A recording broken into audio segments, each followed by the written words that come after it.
औज़ुबिल्लाहिमिनश्शैतानिर्रजीम बिस्मिल्लाहिर्रहमानिर्रहीम नहमदुहु व नसल्ली अला रसूलिल करीम। मोहतरम जनाब हेडमास्टर, उस्ताद साहिबान, तमाम आए हुए मेहमानों और तमाम शागिर्दों, अस्सलाम वालेकुम। आप सबको खबर होगी कि मोहतरम जनाब सर सैदअली साहब रिटायर हो चुके हैं। यह हमारे लिए एक मुश्किल लम्हा है कि एक ऐसा उस्ताद जो चंद दहाइयों तक हमारे साथ रहा और हमसे अलग हो जाएगा।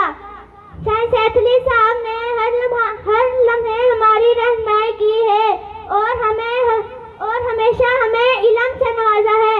आपकी तालीमी खिदमत और असरात हमेशा हमारे दिलों में बाकी रहेंगे।